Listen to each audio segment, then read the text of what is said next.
Narvik again. I advise you to turn What? around, soldier. No. No!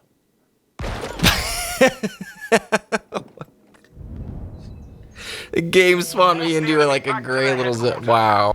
Did it count as... Oh my gosh, it counts as a death dice. Oh man. What's good, everybody? I'm going to walk you through today the Battlefield 5 live service journey, the Tides of War. Free support coming with Battlefield 5, outlining the roadmap that EA and DICE have shared with the player base. Then I'll talk about my opinions. Is this the future model that other FPS games will be adopting? What I think about it, that kind of a deal. So let's get into it. Starting early December and into January, you have the first chapter of free support, and that is Overture. Overture brings with it Panzerstorm, a new map that has a tank-focused emphasis. It's going to be all about tank battles, ridges, ditches, ravines, all that jazz, and tank battle gameplay. Along with this one is a new single-player war story. If you've played them, these are kind of like the campaign missions of the game, and this one's called The Last Tiger. Also, they're going to be bringing the practice range to Battlefield 5 in this first DLC drop. Vehicle customization will be there as well, and it brings with it new events, weekly events and rewards. And what they say here is each event brings a series of challenges that lets you earn new Tides of War rewards. Also look forward to the rewards each time you level up your chapter rank. So it seems like you're going to have a rank associated with that specific little 2-month time period, almost like seasons in other games. The second chapter, Lightning Strikes, begins January and runs through March. With it, they say there's going to be an emphasis around vehicle play. The chapter brings to life the fear created by the Axis war machine through original content and challenges built around vehicle play. Combined Arms is the new game mode that's coming, and this is again January through March. It's going to be a co-op game mode where you and 3 of your friends can take on AI components, is what they say. I'm guessing that's just AI enemies in various challenges across several maps. I'm fairly interested to see how that one plays out. Not a whole lot of co-op AI experiences in the Battlefield world these days. Also, they're going to be bringing back the Rush game type, revamped for Battlefield 5. They say here, say goodbye to MCOM stations and hello to bombs as you take on this classic, only available during Lightning Strikes. So I'm guessing, is the Rush game mode not going to be available past March? That doesn't seem like a super smart idea, but I am excited to play Rush again. Speaking of classic modes, in Squad Conquest, another new mode, you'll take on the most iconic way to play Battlefield, but in a more intense way. Only 16 players, 2 squads per team will fight for map domination. So it sounds like mini Conquest. That could be pretty darn cool. And they say as well, Lightning Strikes will bring new weekly events and rewards, along with chapter rank up goodies. And then the one that most people I think are looking forward to, Chapter 3 Trial by Fire, starting in March. This is when the Battle Royale game mode comes to Battlefield. This is going to bring the war to the reaches of Greece as the third Tides of War chapter is unleashed in the spring.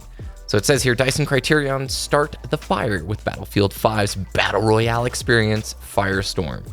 I'm really looking forward to this because honestly, the sound design and the gameplay in Battlefield 5 has been really fun. Most fun I've had with the game since Battlefield 4 days. And I just feel like if they do the Battle Royale mode correctly, it could be extremely successful. We're also going to be getting a Greece-based map with a large aerial invasion coming with it during Trial by Fire. And this one's also going to have weekly events. And they mentioned that beyond Chapter 3, they have more experiences planned, more updates, locations, vehicles, all that jazz. But this is just sort of the start. So that's all we really know about the Battlefield 5 DLC roadmap thus far. I'm really curious, how does this strike you? What are your initial impressions? Do you like what they've outlined? Do you like the plan ahead? My impressions thus far, as long as they include a hefty amount of new weapons with each of these chapters, I'll be pretty excited. And I hope they don't delay on those new maps. There's 8 maps in the game so far, and while I enjoy them, in general, I think the game feels a little bit light on the amount of weapon variety and map variety. So if those 2 things are delivered, great. Weekly challenges, awesome. I do believe you're going to see that premium currency coming into play. I think, there aren't going to be loot boxes in the game. They have stated that, but they did say Battlefield 5 will have a premium currency, this was back in May, in order to purchase cosmetics only. It's not in the game right now, but I'm betting you when the first chapter begins early December, that's when they're going to implement like a real life cash shop, and each of these chapters will bring it like seasonal based gear. And that's going to be sort of the carrot on the stick, I think, for people who want to spend real life money. Then transitioning to a free support model for FPS games. Like, is this setting the standard that other big AAA studios are going to follow? I don't necessarily know. Look at Activision doubling down on a $50 Black Ops 4 season pass. You've got two very opposite end of the spectrums here from two giant AAA publishers.